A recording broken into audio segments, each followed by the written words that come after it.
મહાનગરપાલિકા દ્વારા માથાભારે આરીફ શેખ મિંડીના ઘરનું ડિમોલિશન કરવામાં આવ્યું હતું, તો પોલીસ બંદોબસ્ત પણ સાથે રાખવામાં આવ્યો હતો. સુરત મહાનગરપાલિકા દ્વારા માથાભારે આરીફ શેખ મિંડીના ઘરનું ડિમોલિશન કરાયું હતું. ગુજતી ટોકના આરોપીના ઘરના કેટલાક ભાગનું ડિમોલિશન કરાયું હતું.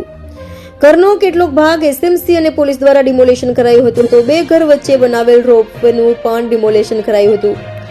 આરોપી આરીફ મિંડી સામે અનેક ગુનાઓ નોંધાયેલા છે, તો મનપા દ્વારા પોલીસ બંદોબસ્ત સાથે રાખી ડિમોલિશન કરાયું હતું.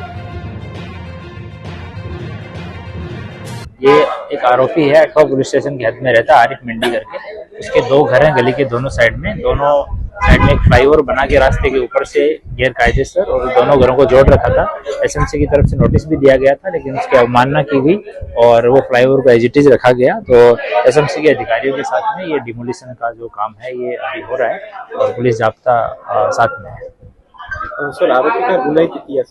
इस पे 7 गुना है, 4 जुगार के हैं और 2 राइटिंग के हैं, 1 गुच्छी टोक है। तो अभी ये आरोपी जो है वो बेल के ऊपर है और घर में है। तो कितना बांधकाम कितना किया था? बांधकाम कितना किया था? एक फ्लाईओवर जैसा बनाया हुआ है, लोहे का फ्लाईओवर है, तो उसको तोड़ रहे हैं। एसएमसी के अधिकारी लगे हुए हैं, उनके साथ की टीम लगी हुई है, पुलिस का जाब्ता साथ में और डिमोलिशन कर दिया जाएगा। इस तरह के जो भी सामाजिक तत्व हैं जो सरकारी जमीन पे, प्राइवेट जमीन पे गैरकायदेसर कब्जा कर लेते हैं, बांध काम करते हैं, हम लोग अभी उनकी लिस्ट तैयार कर रहे हैं जहाँ जहाँ हमें इन्फॉर्मेशन मिल रही है और बाद में एसएमसी के साथ मिलकर कायदेसर कार्रवाई की जाएगी।